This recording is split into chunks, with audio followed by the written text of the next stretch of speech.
Bom dia a todos e todas. Meu nome é Estevão Las Casas, eu sou diretor do Instituto de Estudos Avançados Transdisciplinares da UFMG, o IEAT, e hoje a gente vai ter essa conversa aqui com o tema o título, né, que é um passo na direção da intervenção geometricamente direcionada, a utilização da taxa de crescimento intrínseco do mosquito para a predição do risco de doença. Né? E nós vamos ter a oportunidade, então, de ter conosco o professor João Marques, que é professor da UFMG, e ele atualmente é residente do IAT, e a gente está tentando trazer a pesquisa que é feita pelas pessoas ligadas ao IEAT, à comunidade, né, como uma forma de prestação de contas e tudo, né? E o professor João Marques foi o idealizador e o organizador desse webinar, né? E nós vamos ter também o prazer de ter aqui o Dr. Dario Ramalho, que é subsecretário de Vigilância em Saúde, em Minas Gerais, né? E o professor Luigi Sada, de Lancaster University.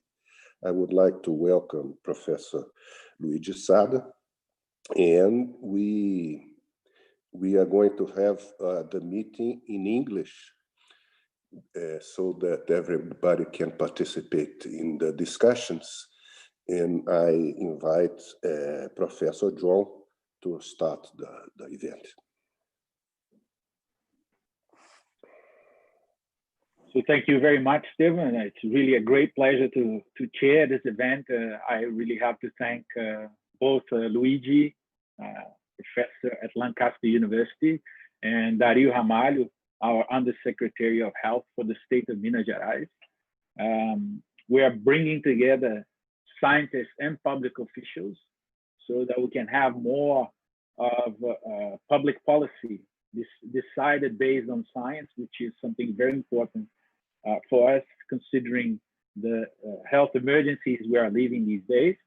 And the subject today will be mostly about mosquito-borne diseases, mostly dengue, which is a very serious threat to our health system in Brazil. So that you have an idea, we have had over the past 20 years an average of over 700,000 cases of dengue in Brazil every year for the past 20 years. So we're talking about 14 million people officially infected, and this is probably just the tip of the iceberg. At the moment, in Minas Gerais, we have, as of August 18th, 82,000 confirmed cases of dengue. Just to compare, we have about over 190,000 cases of COVID-19. So it's a bit less in terms of the numbers, but probably the number of infected people is much higher than that. And we also have problems with subnotification during this health crisis. So it's a real threat to Brazil, considering also that we do have a lot of mosquitoes and a lot of insects. So this is a real threat. And clearly, if the number of infections has been increasing for 20 years, we need new strategies. And so Luigi is going to give us an idea of some of the new strategies that we are proposing. And then we'll have a discussion with Dario about the challenges to public officials and the government in terms of how to fight dengue and implement new strategies. So with that, I'll pass it on to Luigi, and then we'll hear from Dario. So thank you very much again, Luigi.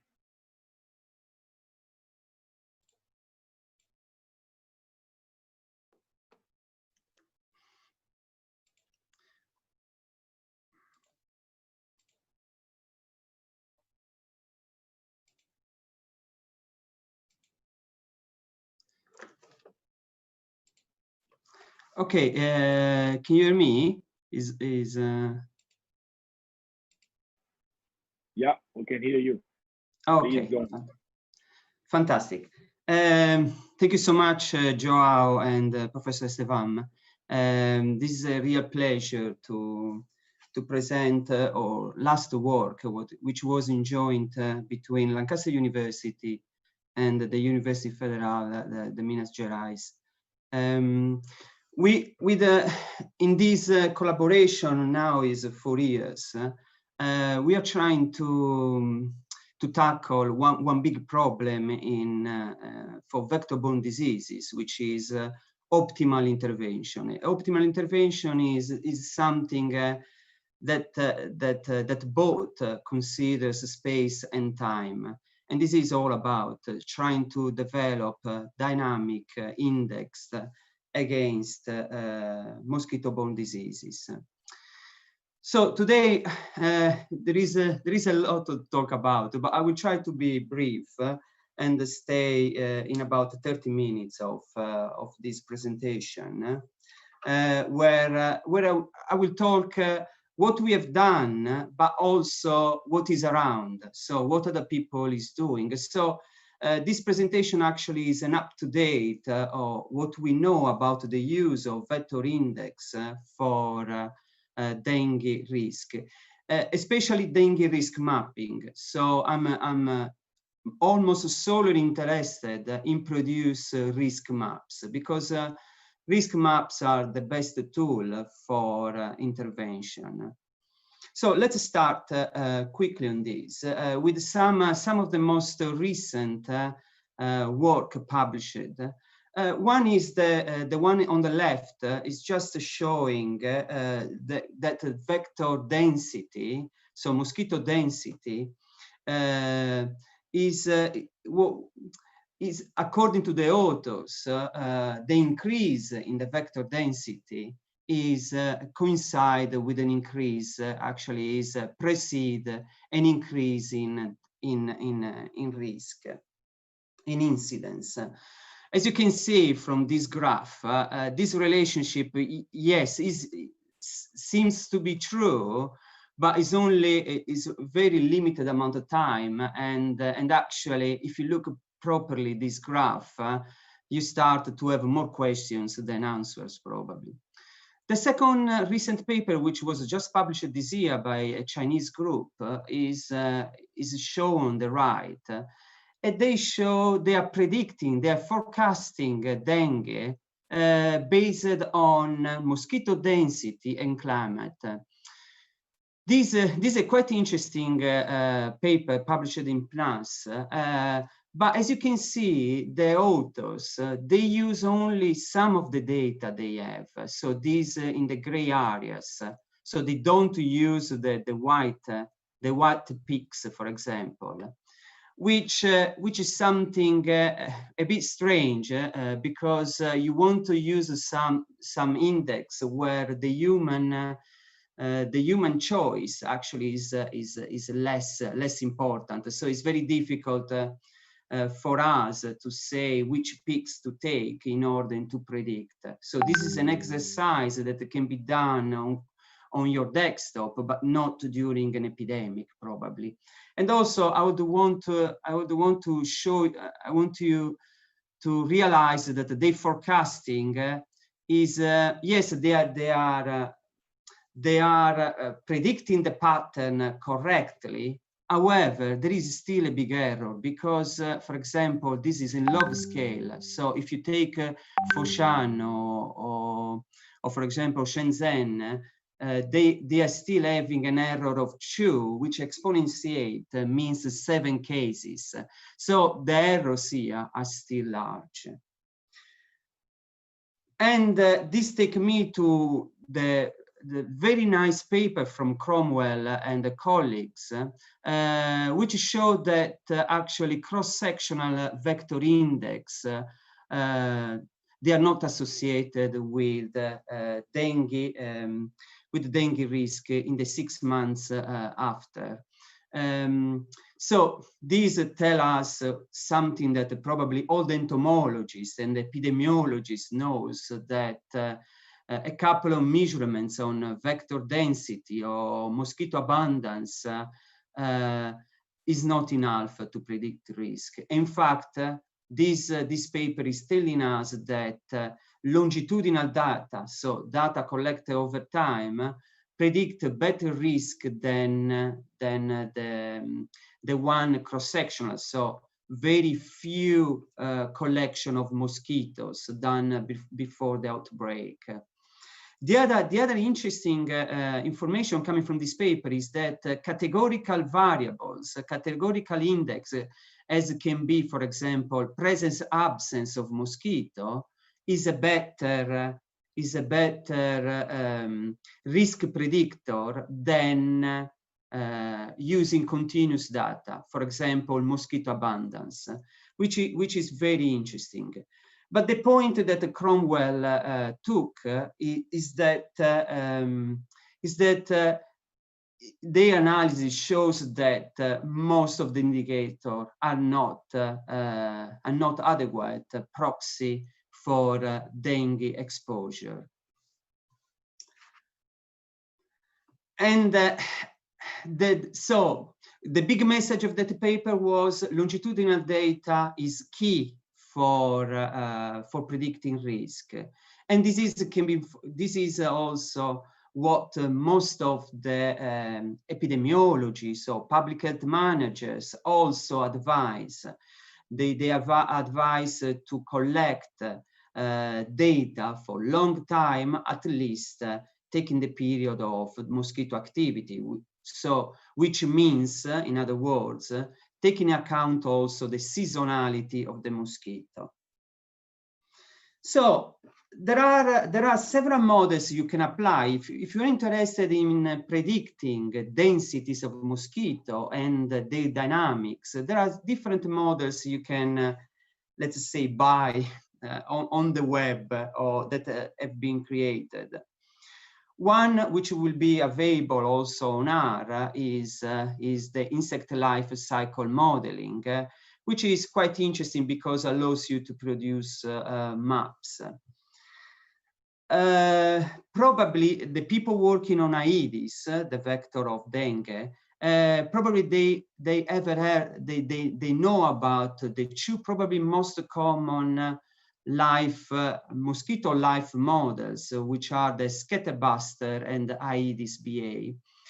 These two models are very popular. The Scatterbuster has a web page, so probably you can even download now.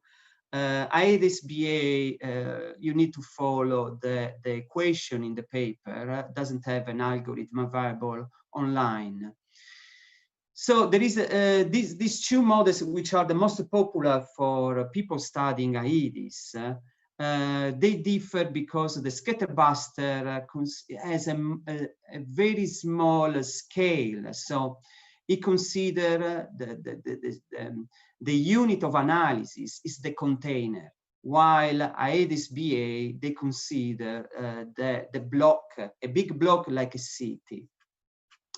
There are differences also in the equations applied. There is a stochastic continuum time approach in Aedes BA, is still stochastic in the Scatterbuster. They are both spatially explicit.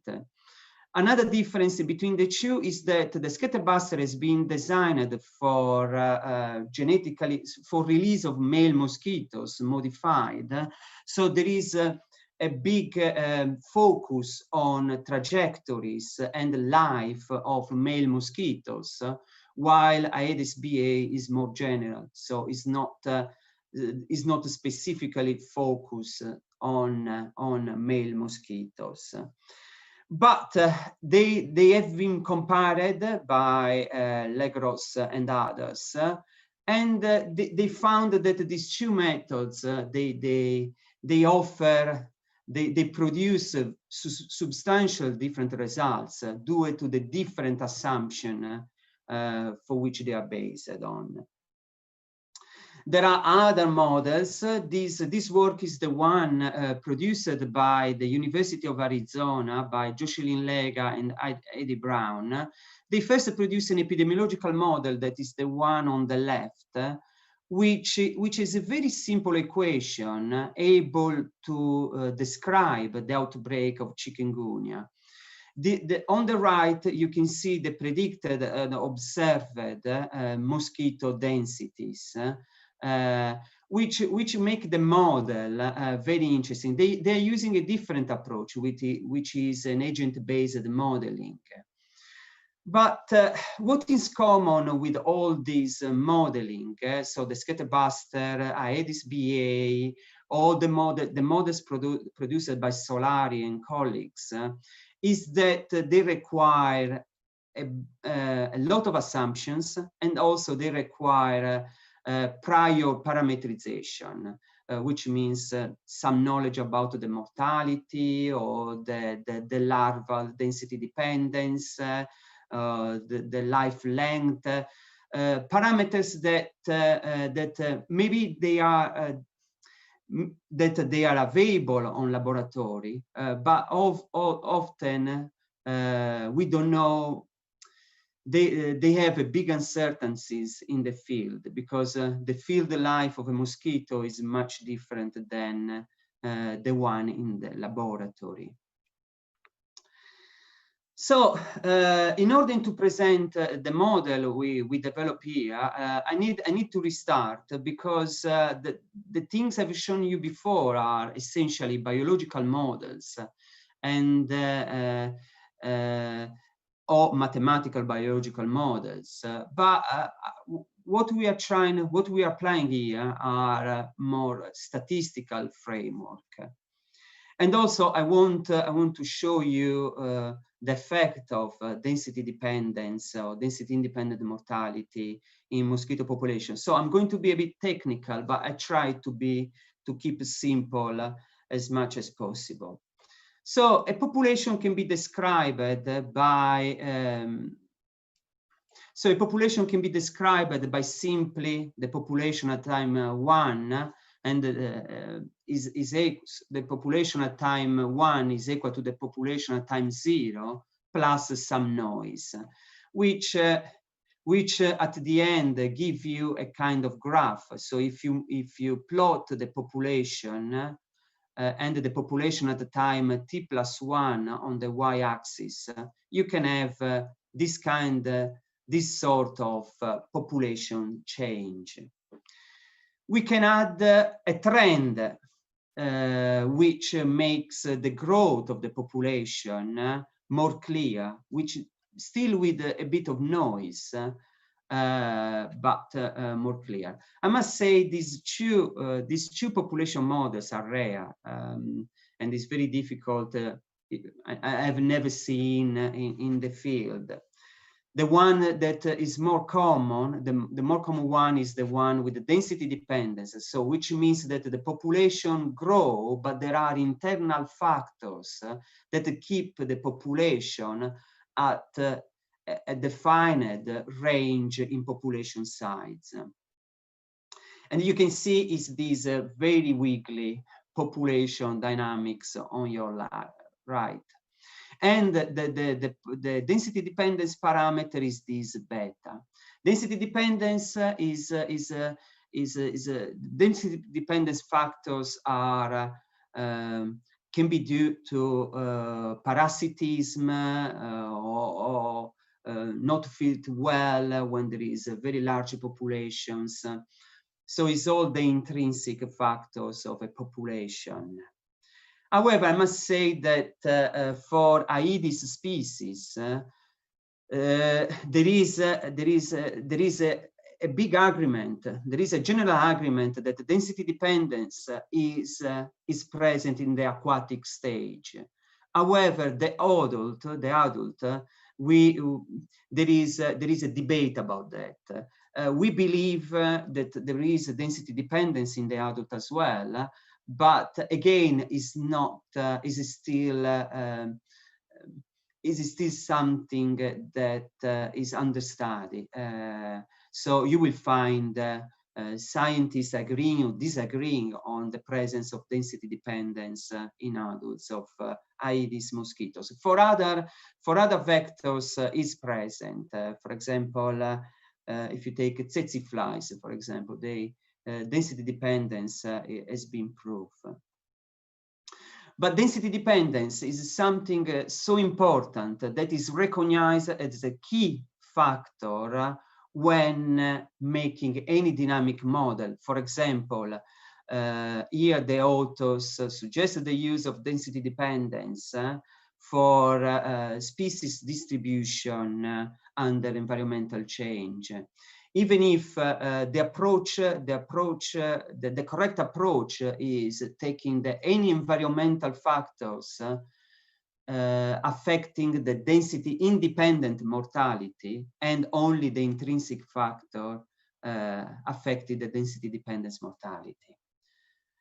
Okay, so let's talk about the method we have applied. And this is, let me say, is a bold collaboration between the Universidad Federal de Minas Gerais and the Lancaster University. So this is what we have published recently on Acta Tropica.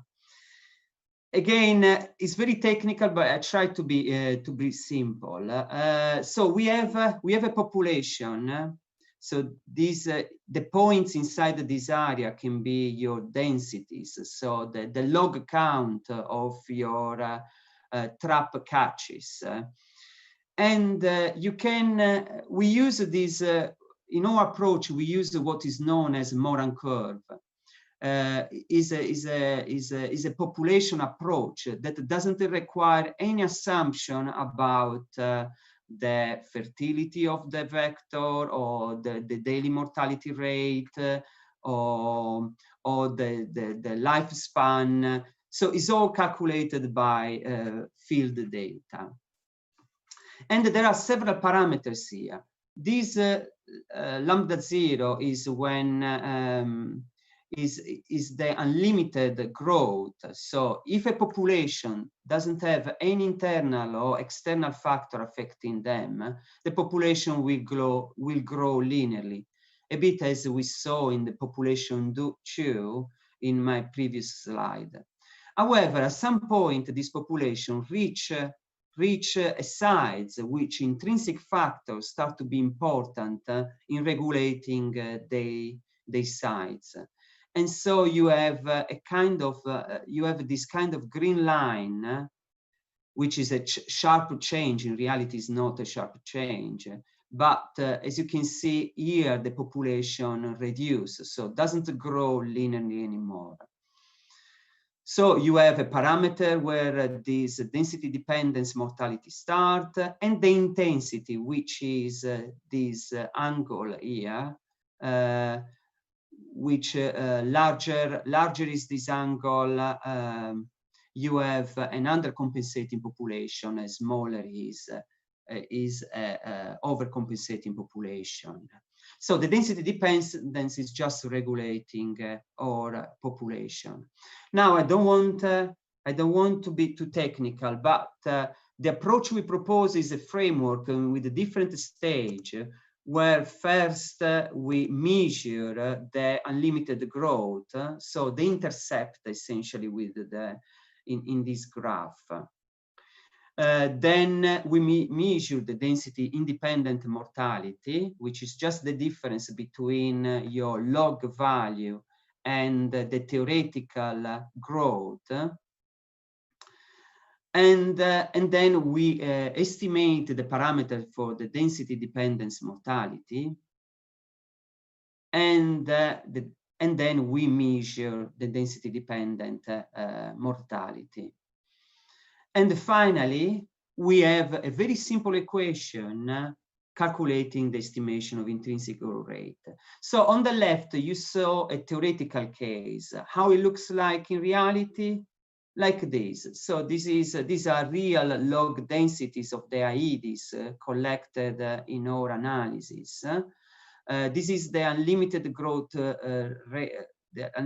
rate line. This is the density dependence line.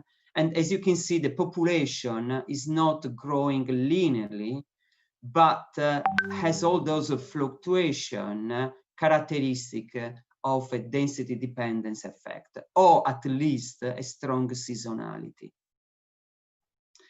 So let's talk about the study area where we applied this work. We applied in Caratinga. I hope I'm pronouncing the name correctly. And is an endemic area for dengue. This that probably don't surprise you. Is a 12 kilometer square area with 90,000 inhabitants. There is a strong fluctuation of dengue cases in this city. Every year, the fluctuation can be between 50 cases of confirmed cases to 1,000. So there is a huge variation in the confirmed cases of dengue. Here, it was done a very high resolution trapping system using mosquito traps. There are 158 traps here. They are all numbered, as you can see.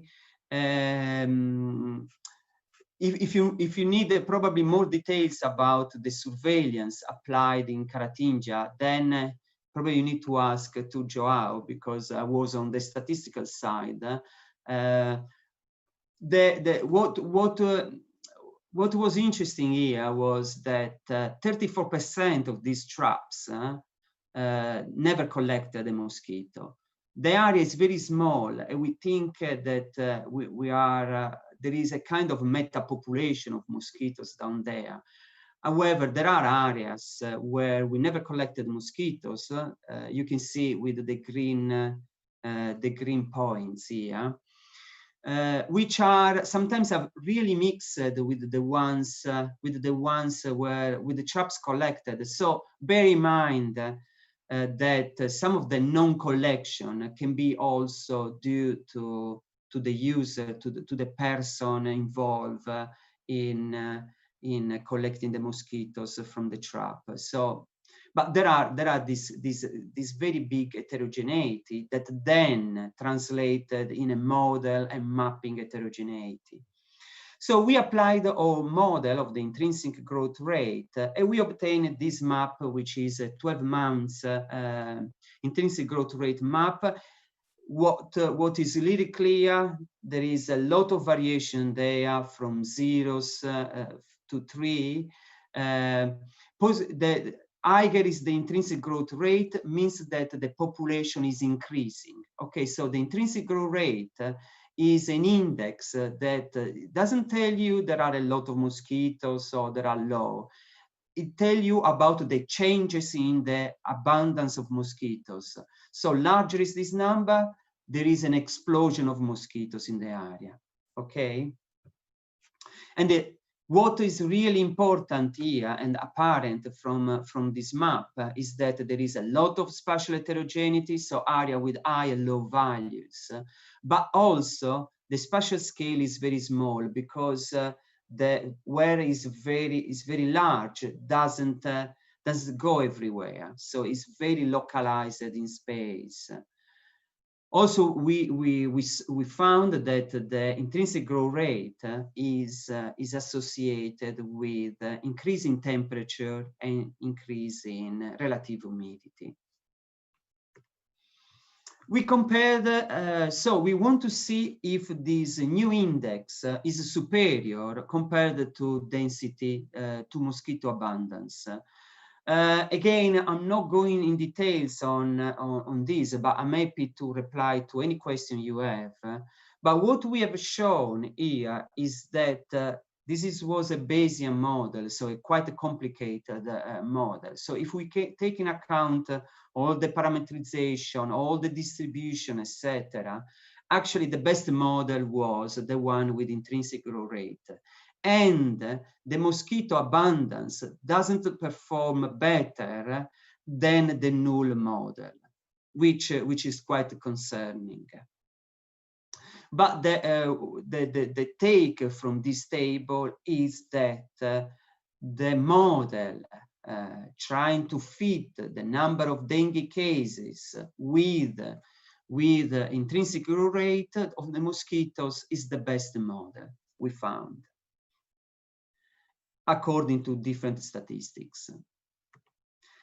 This is the predicted number of cases. On the left, you have the predicted number of cases of dengue based on intrinsic growth rate. Again, as you can see, it's very localized.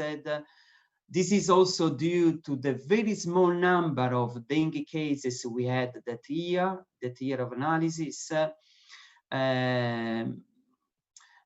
So it stays very localized. However, if I was to intervene in the area based on the intrinsic growth rate, then we would have intervene in a much larger area than the one showing the risk here. On the right, I just put the map of the population density in Caratinga. And you can see also that there is no clear association between high density populated areas and the most cases. Actually, the most cases are not in the very high density populated areas. And this is the part of Caratinga with larger risk. As you can see here, this is the large risk area is near the cemetery. So I wonder if there is any association there, but this is just how it looked, the area with high risk we found. So the methodology that we are proposing, is it worth a punt?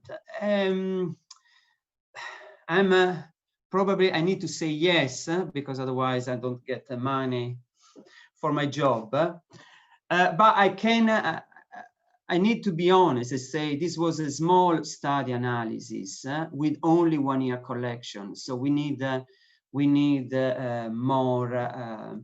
We are trying to extend the method to some large data set that contains entomological and epidemiological surveillance in the same area at the same time, which is very difficult, even for diseases more common, if you want, like malaria.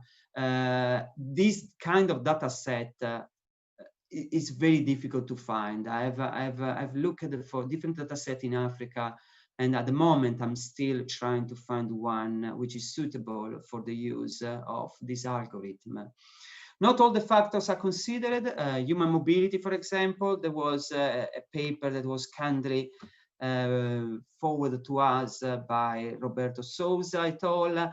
It's very interesting. It's something that we keep in all papers, Joao and I, saying that actually mobility is probably one of the most important factor. Again, it's not, especially when we do high resolution analysis, it's not often the data that easy to find in combination with entomological, epidemiological data, but it's something we are really interested in. So we don't, even if there are all these issues, we don't get discouraged.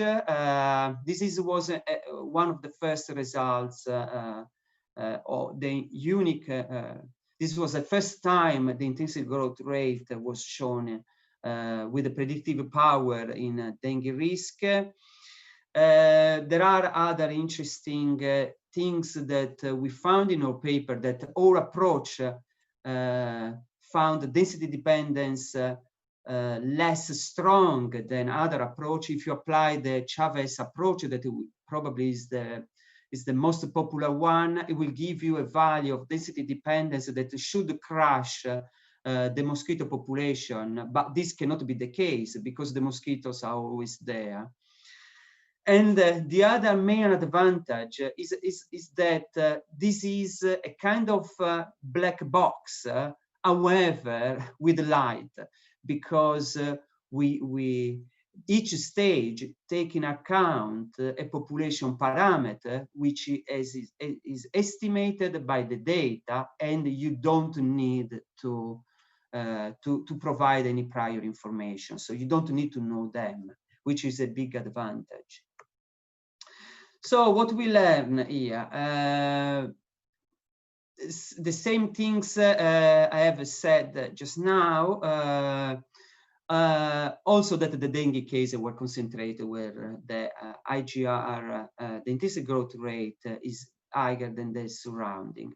And also the market spatial heterogeneity is also in time. In low season, there is much variation than in high season. Low season, high season for the mosquitoes. So I'm talking about dry season and wet season. So in general, there was I want to finish with a couple of things. One is this recent paper from Marco Angelo et al. They interviewed 17 Brazilian surveillance and public health experts, and they found two major issues in the current dengue surveillance system. One was the lack of resources, but this is almost obvious.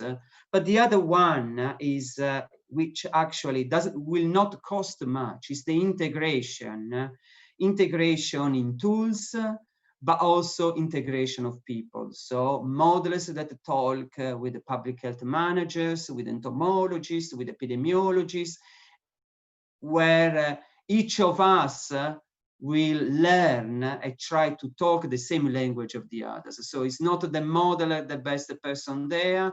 The modeler as well need to learn what are the needs, need to learn what are the issues,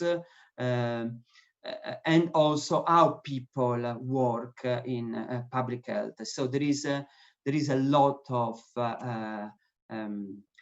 bidirectional influence in the public health actors. So for the future direction, I identify an improvement in epidemiological surveillance, especially for dengue, with a high number of asymptomatic, which make all the analysis very difficult. And entomologically, we need to produce experimental study design to optimize intervention, because common questions are still difficult to answer. For example, at which distance or how long two traps should be located? Or what is the scale of intervention? For example, the WHO suggested to spray insecticide around 200 meters of the house with an outbreak. However, this 200 meters is still subjective. There is no analysis based on that. And we need to understand what are the right intervention and metrics for these interventions. So we need also guidelines or up-to-date information in order to have another adaptive approach that probably is better than just having a reaction type of approach. If there is an outbreak, a react, it's better to prevene and intervene adaptively. And then, as I said, engage with end users. I mean, what I'm showing is one way to deal with mosquitoes, but I just also to let you know there are people working in alternative methods, like playing electronic song to the mosquitoes. It seems they are not happy with this particular song. You can go on YouTube and listen to it. I must say, it's not something that even human being is easy with it. But actually, it's quite interesting, and it's been published in Acta Tropica last year. So I just finish, say some thanks to Joao. Then there are my colleagues in Lancaster University, Rod Dillon and Ben Taylor, also Alvaro, which contribute to the paper, plus two external people that they didn't contribute to the paper, but they give a good advice on the techniques and methods, which is Claudio Stociner, probably you know him, he's very popular in Brazil, and then David Rogers from the University of Oxford. And then I thank you all then.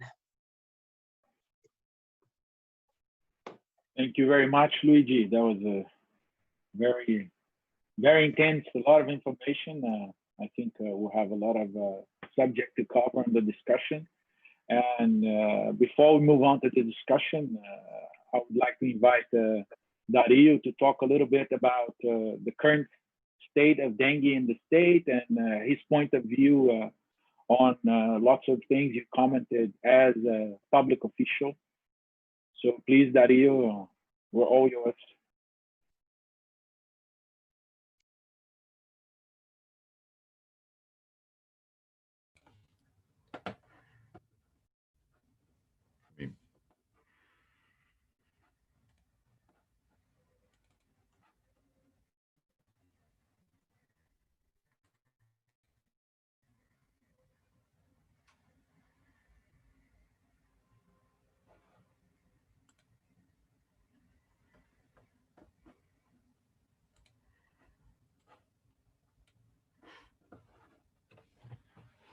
So this is our plan to face dengue in not only dengue, but I mean the whole arbovirus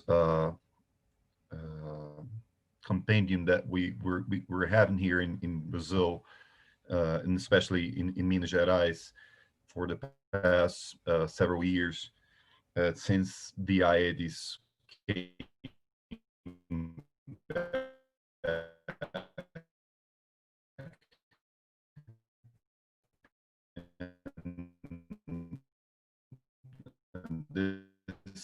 This I find this slide very interesting because it's present in almost every city in Brazil, making it feasible for it to transmit such an amount, such a big amount of diseases such as Zika, chikungunya, dengue, and possibly others. This slide too.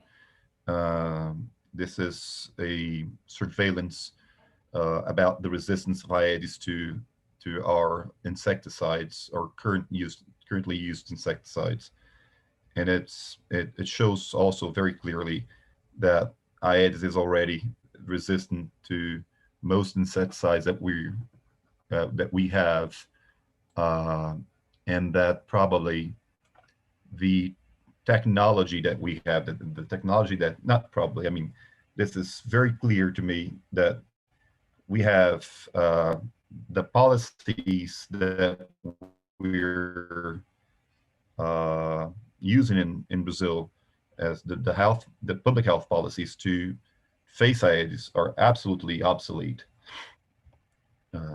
We do a lot of campaigning. We use very labor-intensive work trying to find as many spots for the reproduction of the mosquitoes as we can. Most cities, what they use is this labor-intensive old method of seeking not putting traps for the mosquito to find the traps, and then for us to still see Minas Gerais, we'll use the old leader approach, in which you have to find the spots in which it is the mosquitoes have deposited its eggs. The result is that we have all 4 dengue viruses plus all the other arboviruses that it transmits in wave after wave of epidemics. And in Minas, we have this 3-year pattern in which the dengue epidemic is particularly rough, and in the years 2010, 13, 16, and 2019. So last year was a very, very hard year. We are having a hard time maybe now with dengue, but nothing compared with last year. And so we sort of foresee that by 2022, we'll have another epidemic in Minas. This pattern seems to be very predictable. What we did was that we decided then to map the policies that we had and understanding that some of them we would have to maintain them because we wouldn't be able to, on a large scale, reach every city in Minas and change its policies on the long run. The Marco Angelo article that Luigi quoted is absolutely right. I mean, this is it is actually not necessarily a matter of money spending, but it certainly has to do a lot with money. But it is in parts a way very much about being able to use the money. Minas Gerais has 853 cities, and the Brazilian health system is divided in such a way that the responsibility for the operation of the field tasks is a city responsibility. Most of the health responsibility lays on the cities. Having 853 cities within one single state, this is obviously unattainable. And we don't have counties in here, nor does the federal state, or traditionally the state itself. I mean, the Minas Gerais state understands it as a state or federal responsibility anymore.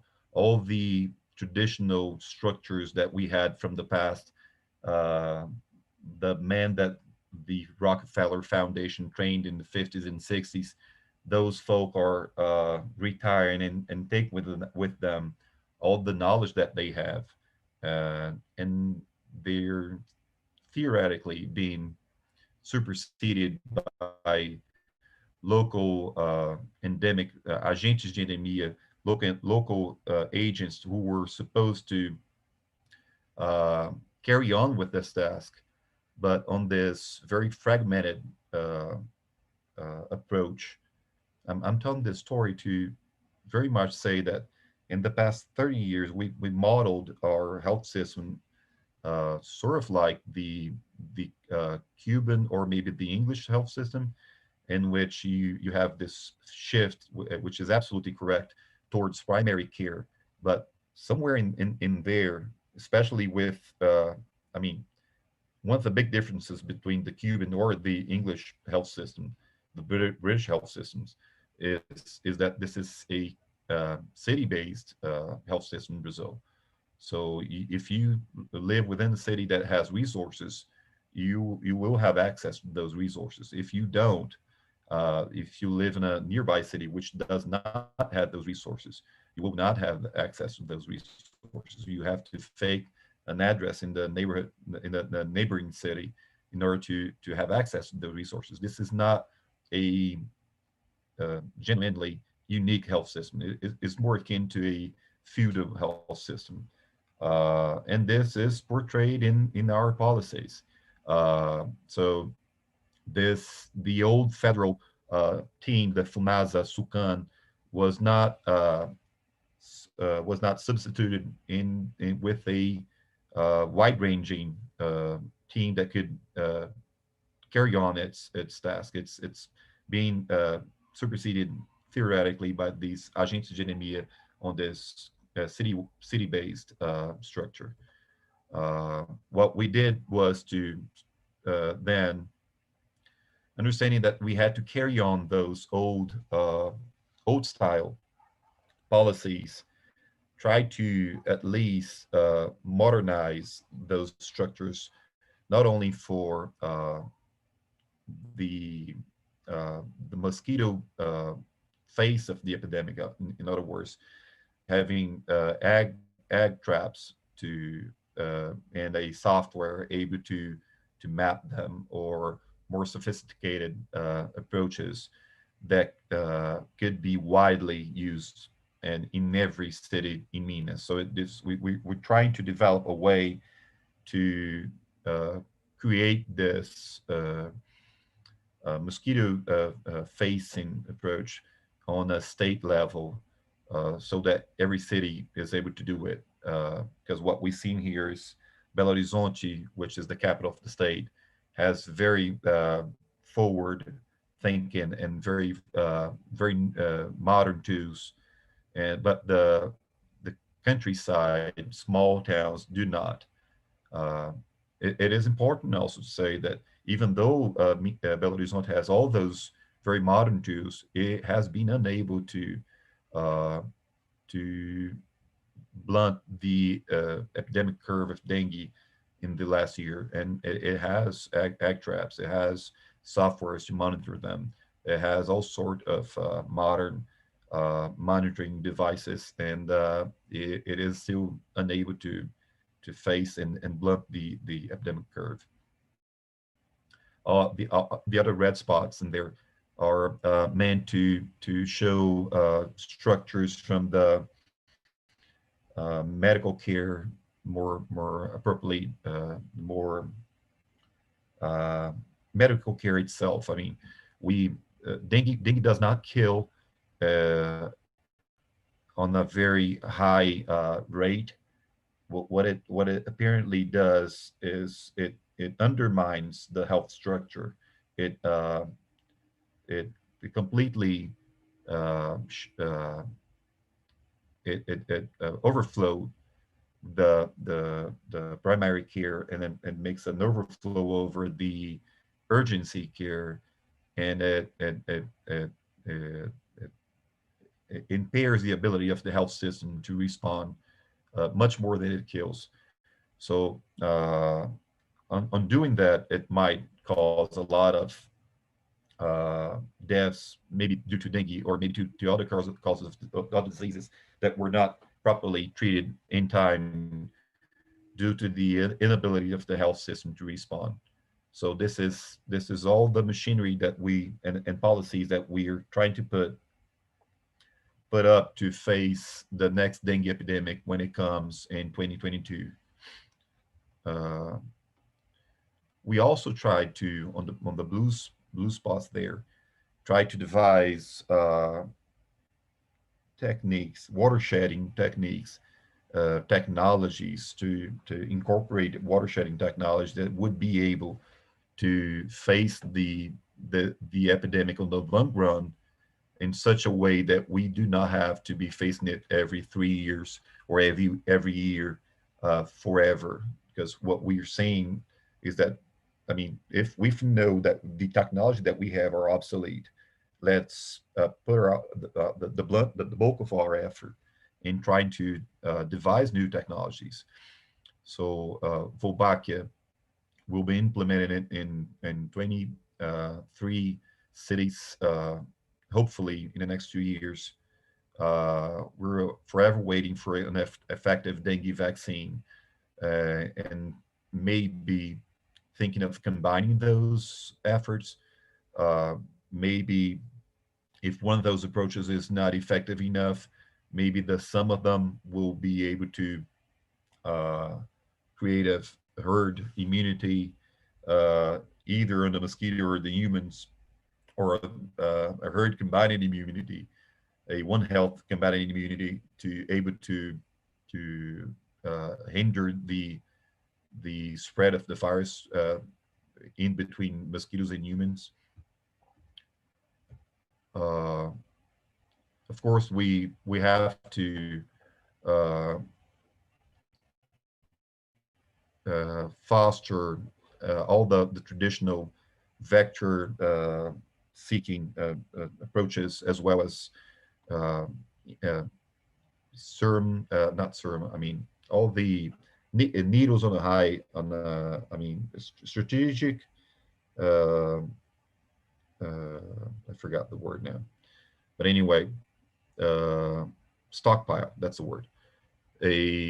We're fostering a strategic stockpile of meds, of syringes, of needles, of all, maybe sometimes even of chairs and things that are important to try to hydrate the population on a mass scale when the next epidemics come. Things were not done in the past years, and since we did not have the strategic stockpile, this was something that made a big difference, did not make a big difference last year, because we did not have that strategic stockpile to distribute for the smaller cities that were not prepared to face the dengue approach. And trying also all the subitomo net, the BTI on maybe on a larger scale, more traditional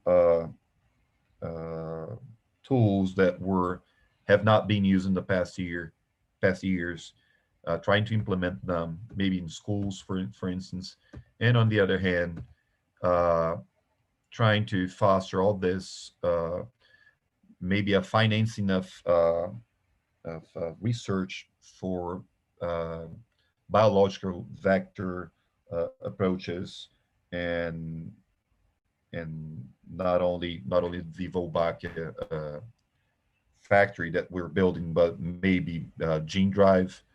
I know that João does not agree with me, but I think that the holy grail of vector control for Aedes in Brazil is a gene-driven male-only offspring that would be able to annihilate Aedes maybe in small cities. We do need those very, very potent tools to intervene in the environment, because and this is my bias. I'm a physician. I'm an infectious disease physician, and what I've seen in the past with HIV and Hep C is that when you do not have a good a good medication to treat your patient, you need to monitor that patient very, very invasively sometimes, and very often, and with several methods.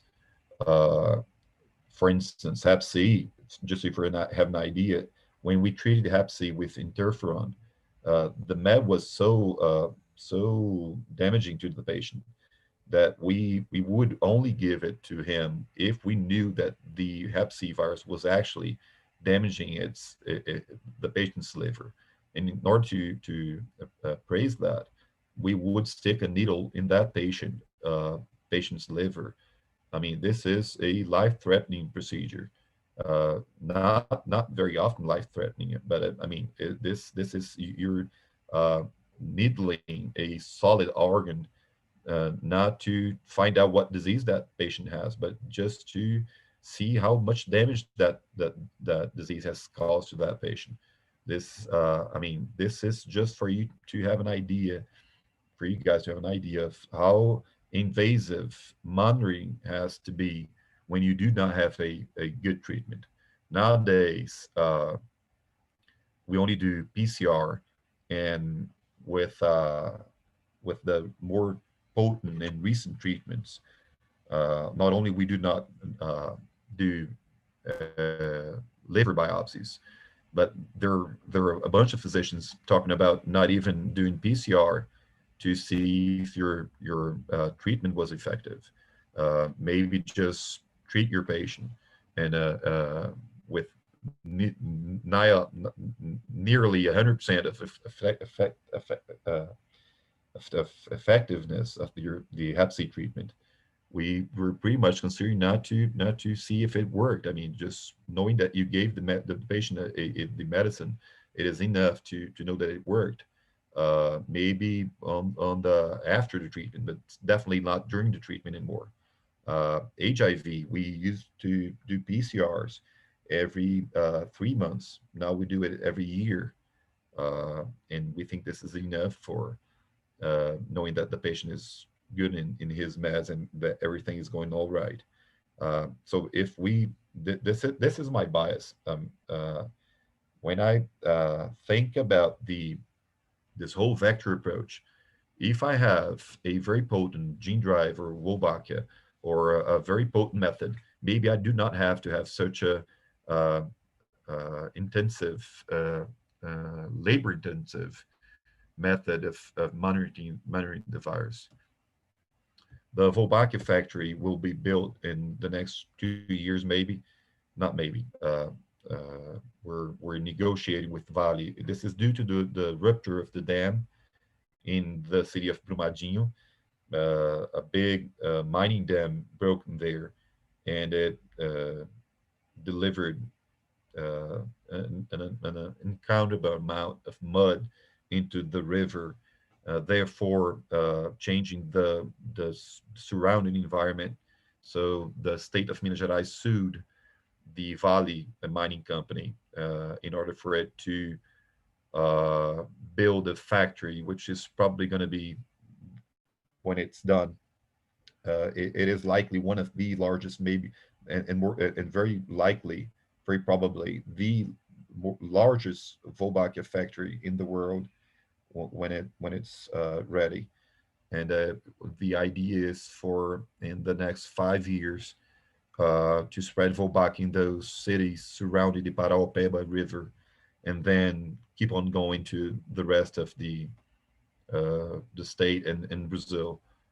The other thing is all these vaccines, we're hoping that we have a very potent, a very effective tool, either through maybe gene drive Volbachia, or a vaccine, or maybe the combination of those tools, in order to have a very potent, very effective weapon to face the whole arbovirus threat to just Brazilian society. Thank you. This is pretty much what I had to do, what I had to say.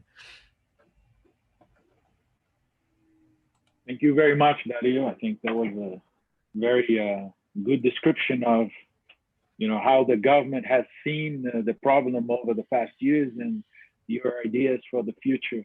And it's pretty clear. I think we all agree that new strategies are necessary. Otherwise, we're not going to get rid of dengue nor any of these mosquito-borne viruses.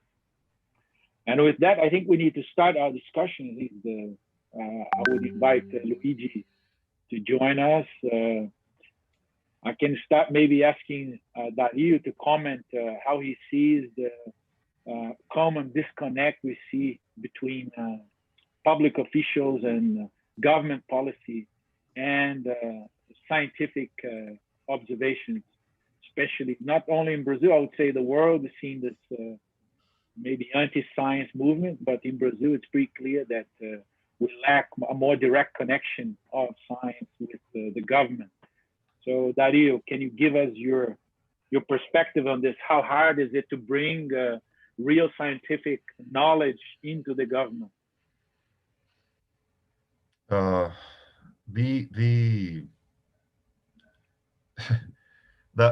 feeling that I have is that the entomology or virology, I mean, as far as the dengue field is concerned, has stopped 50 years ago.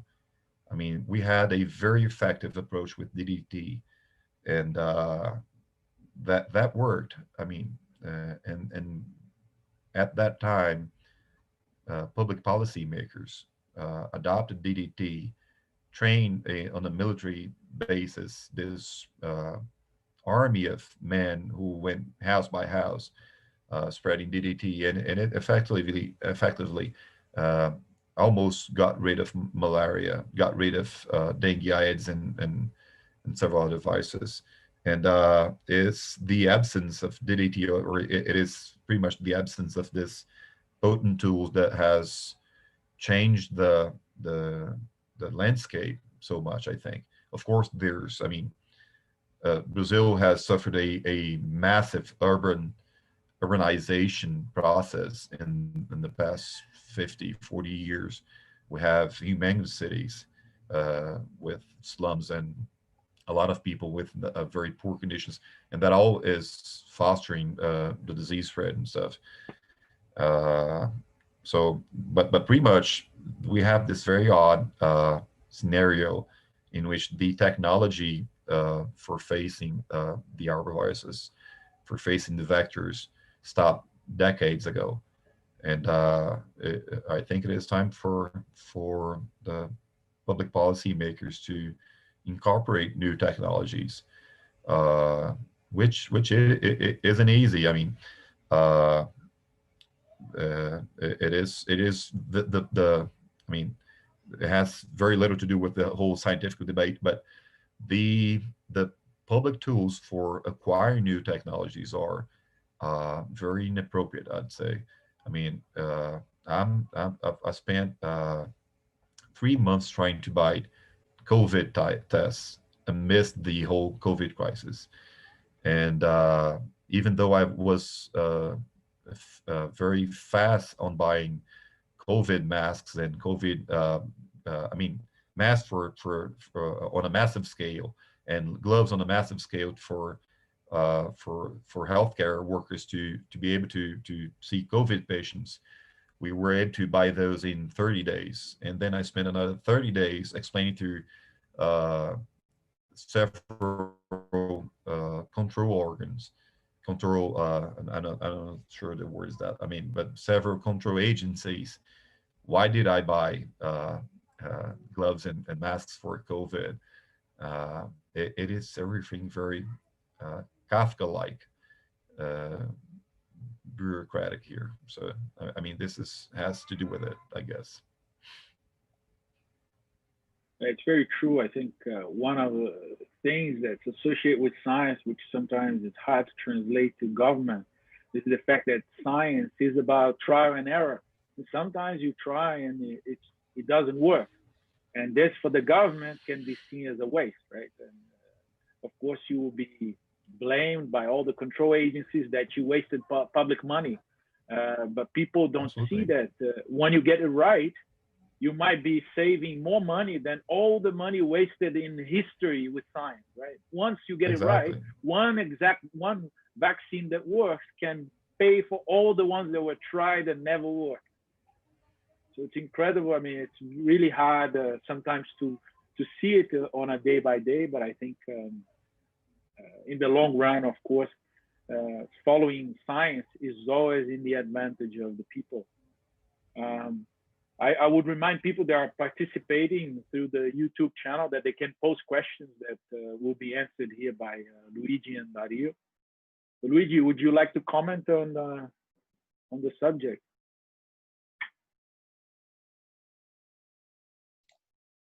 Yes, first I need to congratulate with Dario. I think it's a lot of effort, and it's very nice to see a plan, especially when insecticide resistance is becoming a big problem, and then you need to find alternative ways to tackle these mosquitoes. So it's I'm really impressed by these plans and work. I want to ask Dario, actually, one of my main concerns working with mosquitoes, and this goes from the malaria ones to the dengue or chikungunya, of course, is actually that even in a small area like Caratinga, we found that actually they immigrate quite well, and I think one of the things that most interests me is actually look at the mosquitoes where other people is not looking at them. So it's like the same. I work more in Africa than Brazil, I must admit, and there is an oversampling or overstudying of villages with trying to collect mosquitoes, etc. Usually with very small numbers collected, because there is so much intervention there, nets, insecticide, etc. Which the numbers you get, actually they are not worthless, a linear regression. And for this reason, one of the things I push is let's look around, let's look between villages. There is in recent work we have done, we found actually amazingly hot spots of mosquitoes where no one have never seen before.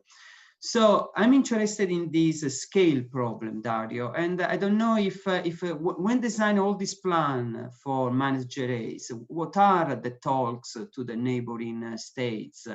Because my belief, and probably is the obvious, need a concerted intervention, cannot be a single state, because after 3 years it will be invaded again. I mean, there is no way you can keep these mosquitoes away. So what is the state of art of trying to plan with in a kind of holistic, geographically approach? Unfortunately, I mean, the truth is very harsh. I mean, there is no concerted plan. I mean, there is no state of the art.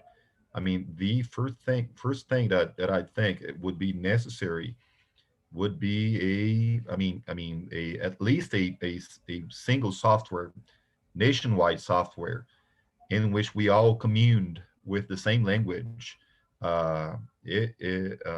in which we could map the whole country and in the same language. I mean, that software is a nice DOS software, and the language that we commune on is the LIDA.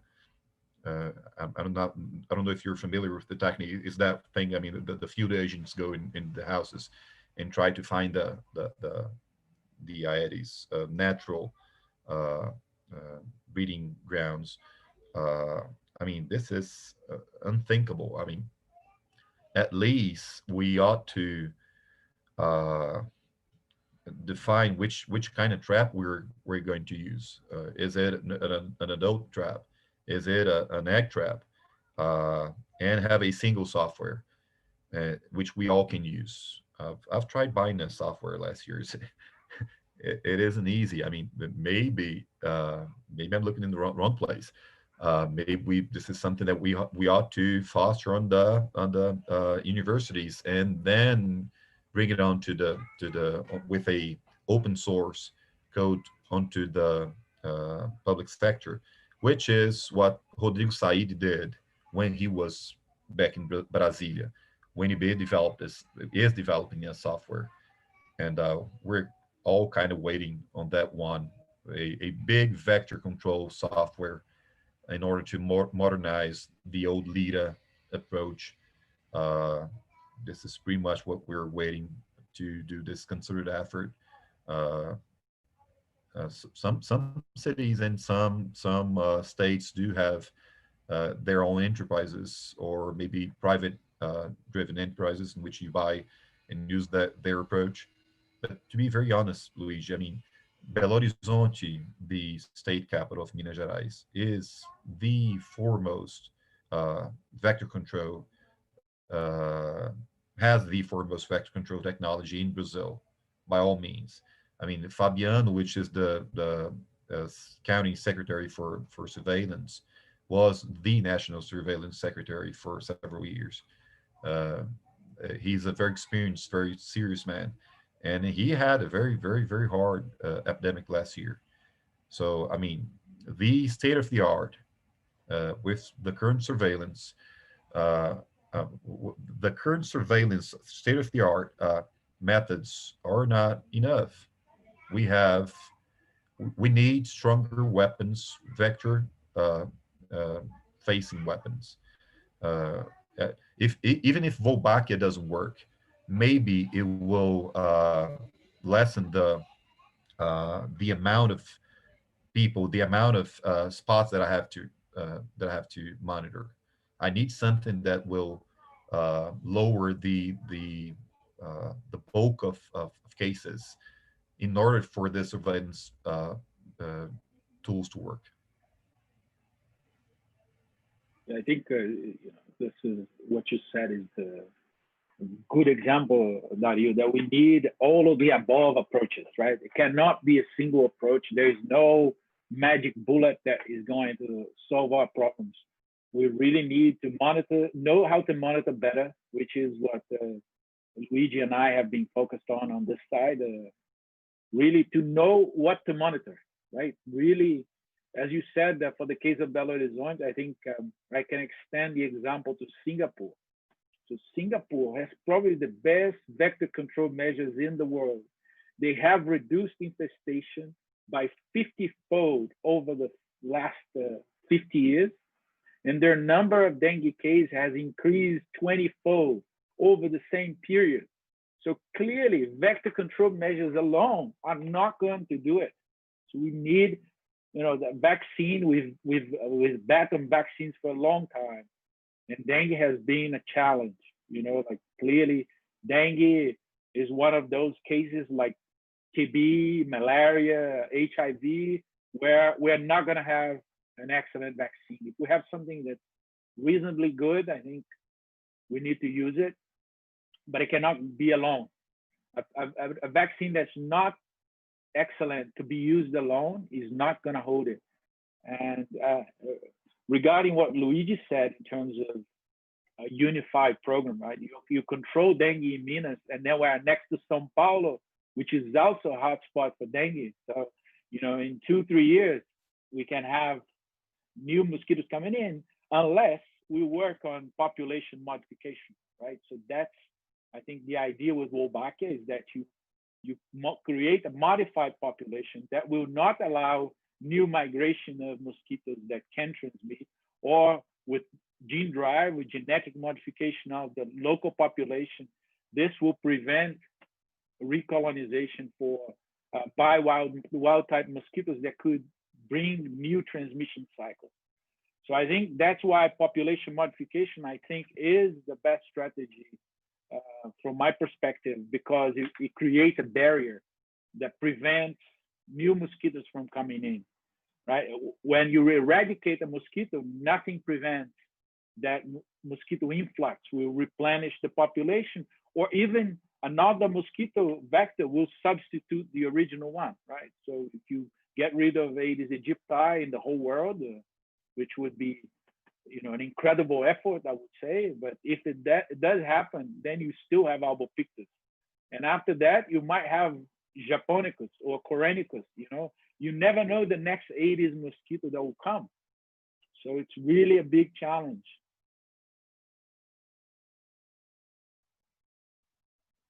What do you think about that, Luigi?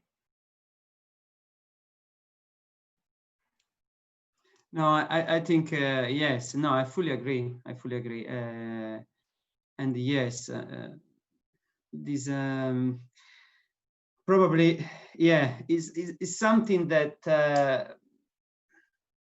for malaria, probably there was the decrease in malaria actually is much stronger than what's happening to the dengue. But then insecticide resistance now is popping up, increasing malaria, having new malaria outbreaks a bit everywhere. So yes, I mean, we need as you said, we need a set of interventions, starting from digital surveillance, some very clever automated surveillance. Now we have also drones, which probably for breeding sites are good, for large areas not, because bring a lot of problems. But there is, I think there are so many tools there that just need to put together in some clever way. And again, I agree with Dario as well. We miss tools. And in fact, some of the work we are doing in Lancaster is to design open access tools based on open access softwares that can help from collecting the data, mapping them, or trying to produce indicators or the priority where to intervene. Again, as a tool, which is important but is not sufficient. Dario, maybe you want to comment, but I would like to ask you more specifically about public perception. What do you think is public perception in terms of strategies such as population modification, right? We don't have a tradition of being too resistant about this in Brazil, but as a public official, what's your feeling about public perception and acceptance of strategies for population modification. Well, the World Mosquito Program has a, I mean, they're very keen on that. I mean, there always arises some sort of resistance. So you're releasing live Aedes that will bite.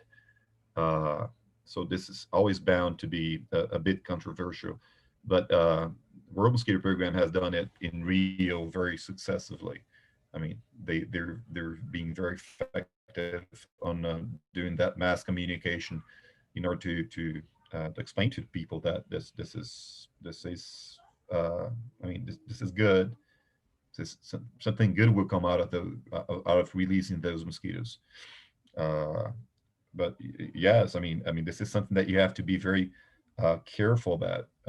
The Oxitec controversy about the Margarete Capurro article, she was very mad very recently, exactly because of a misinterpretation of what these genetic modifications of mosquitoes are meant to be. Are meant to be.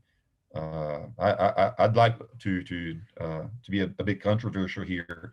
I mean, if we are thinking of wet markets and telling people not to eat raw bats, not to foster another coronavirus epidemic in the future, or all these One Health approaches in which you're thinking that maybe humans should not invade so much the natural environment, not to foster the arisal of new viruses. I do not think that having an exotic mosquito flying around urban cities, this natural syringe getting from one people to another, is a tolerable thing. I mean, I can understand that with anopheles, they're part of the natural environment, and I think this is a very hard to face with malaria, especially in Africa, as Luigi works. But for Aedes in Brazil, we've done that in the past. We eradicated Aedes in the past very successfully, and without the arisal of other viruses or other vector-borne. It is an exotic species, at least in my opinion.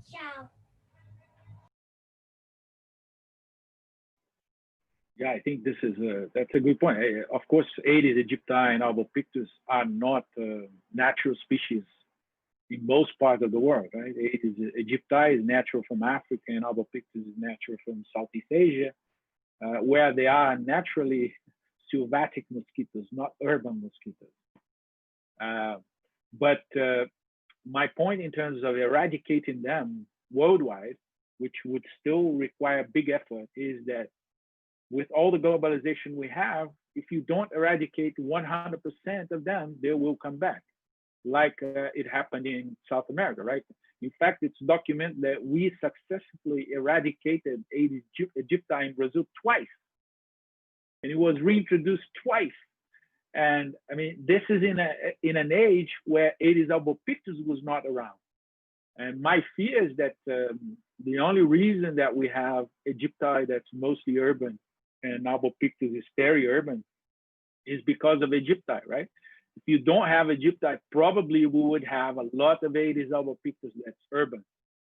And then Aedes albopictus is, by most measures, as good of a vector as Aedes aegypti. We still don't know, of course, because most parts of the world have the two vectors.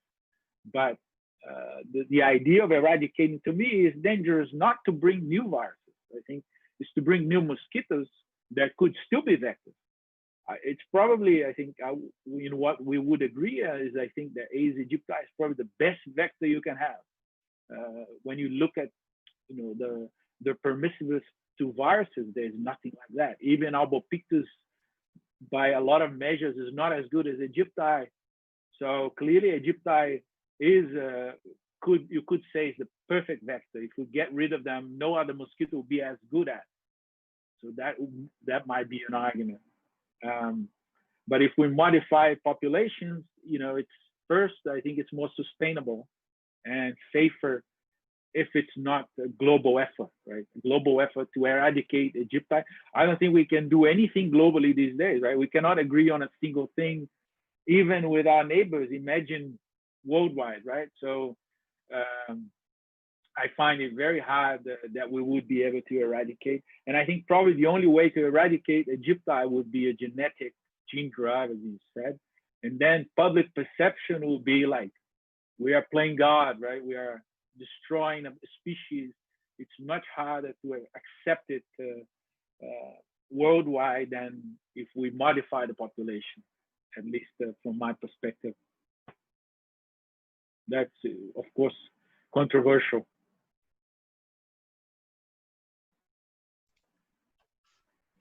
Actually, it's not. I mean, I like your idea, Joao, and actually one of the nice things of what we are trying to do, you and I, is actually this biological, the intrinsic growth rate actually can tell you where we have a persistent, strong or weak population of Aedes, which you can prioritize your intervention starting from the weak population, because if a population operates at low level and then but constantly, actually it's much easier to eradicate than a big population operating with very strong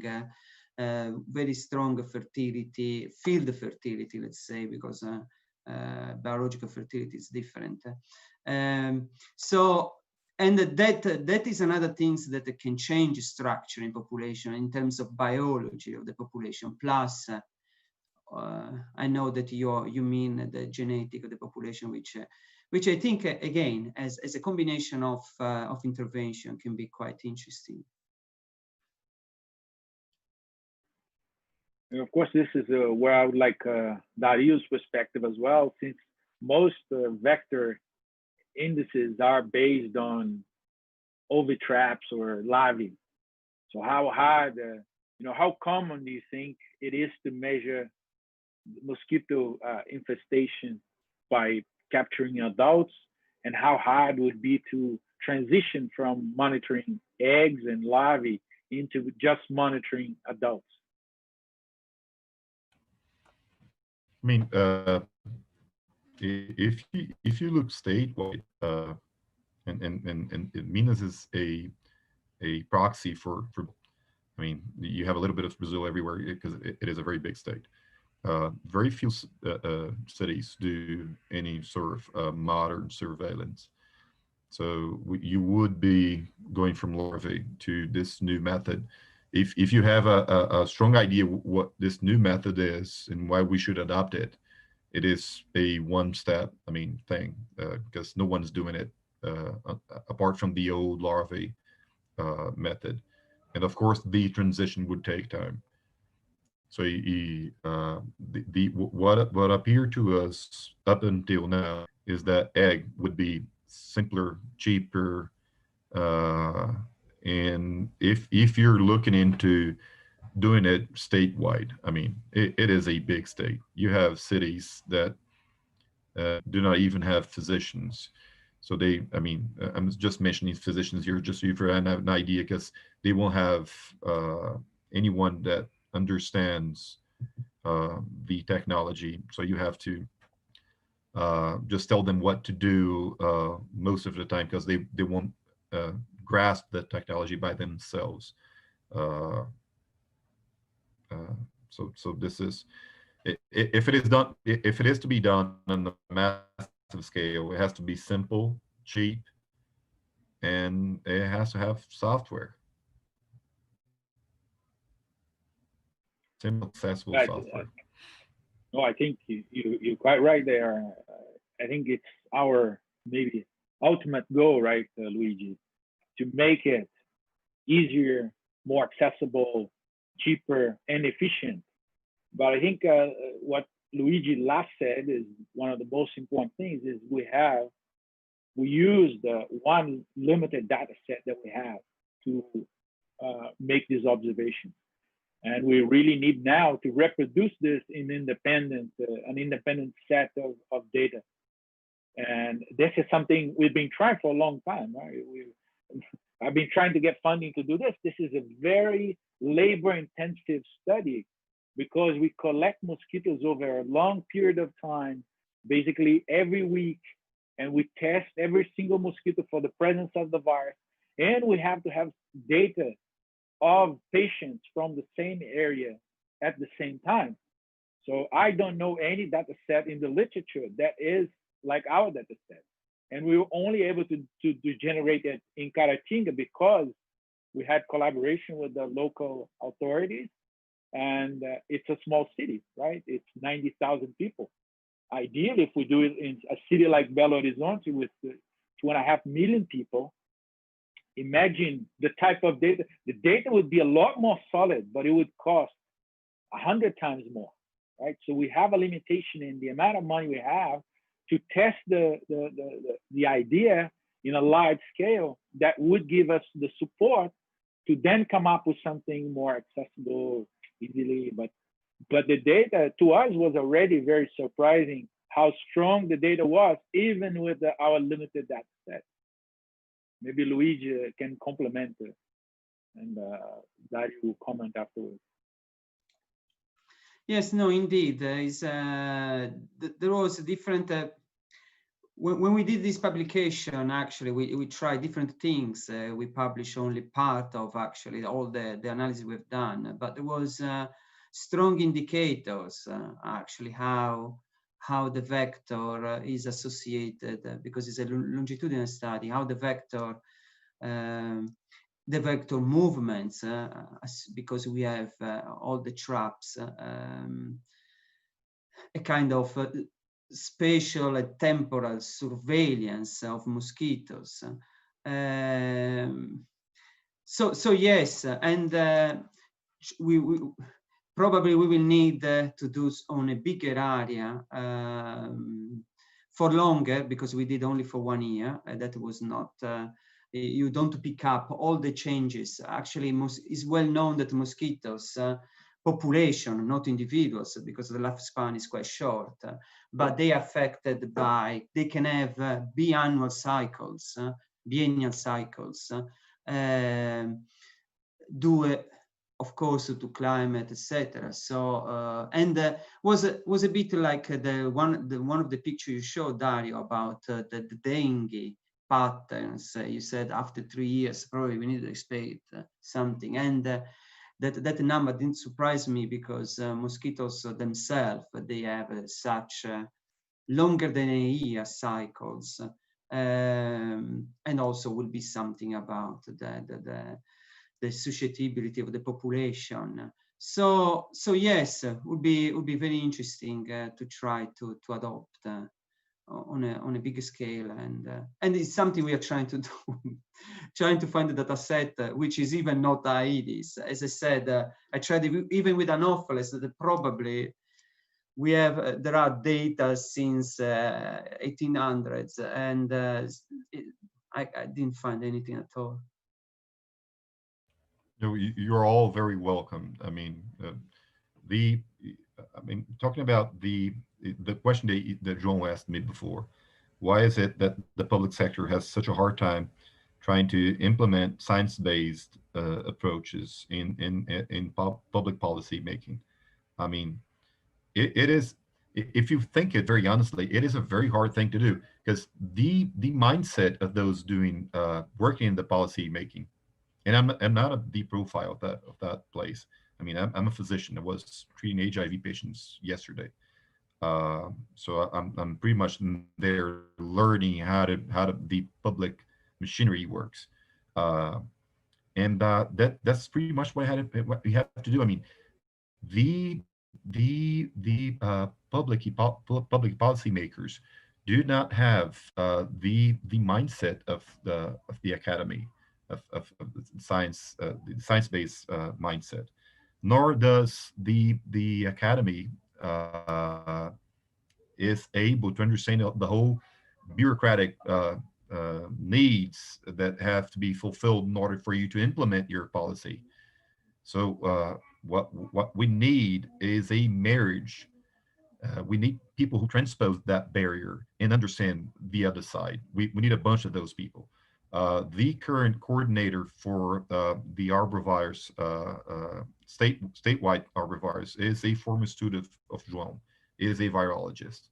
And pretty much the idea is to, so I got her straight from the lab and put her in there, sort of trained her in what bureaucratic needs, concepts, crude concepts she would need. And she's there pretty much learning how the machine works. And she has all that background from virology.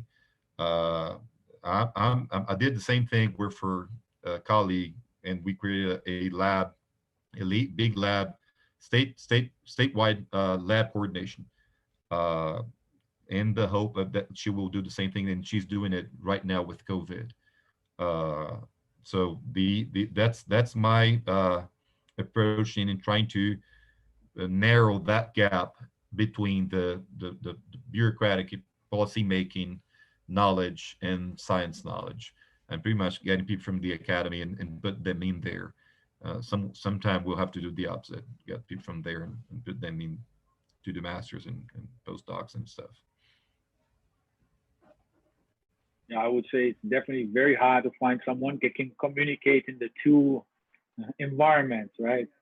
In the university and in the government. So definitely, I think your effort is very important. We don't have this tradition, right, of having people trained formally as a scientist and then moving into public policy.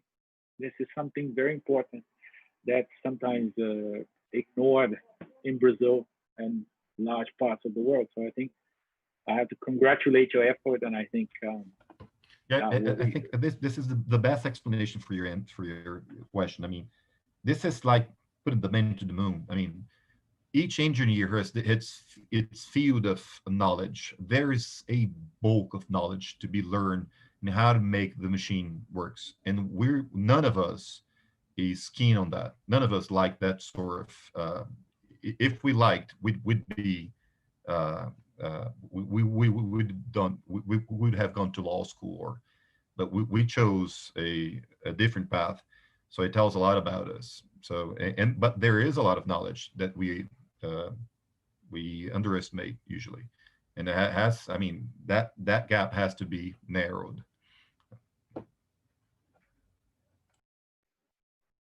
Definitely, I think I would say in my many years at university, you were the second public official I talked to. So you can see how much the university talks to the government. So I don't know, Luigi, how about England?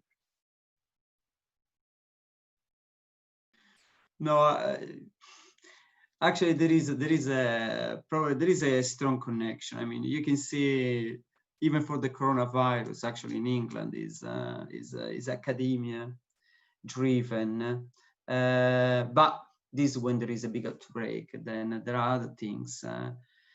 Maybe they are slower, but no, it's very nice to have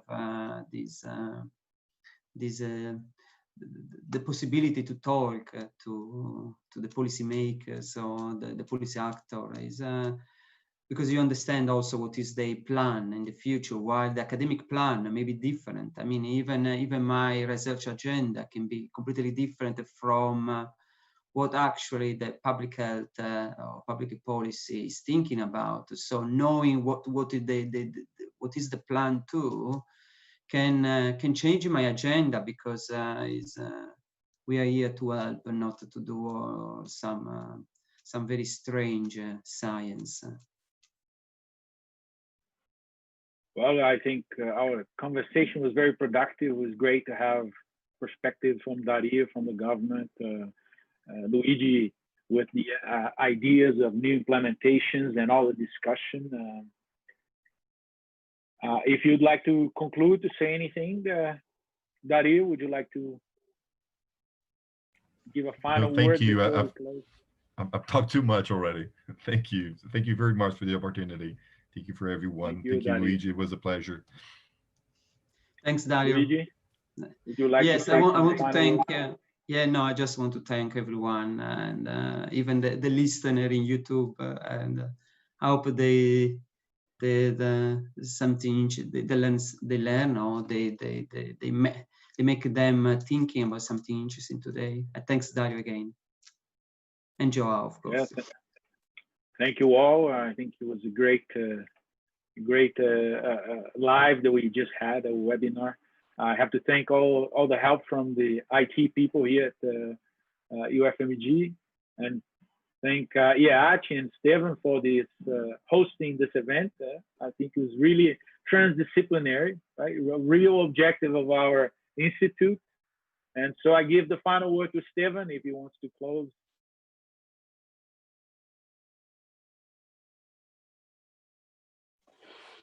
No, just to thank everybody for participating, for giving us this opportunity of learning about such an important topic. And I hope it's good because you already form a team and work together, and that's the purpose. One of the purposes of those events is to bring people together and to learn with each other. Okay, thank you very much. And thank you to CAC, to the people, the technical people there that helped us to do this thing here. Have a nice day. Have a nice week.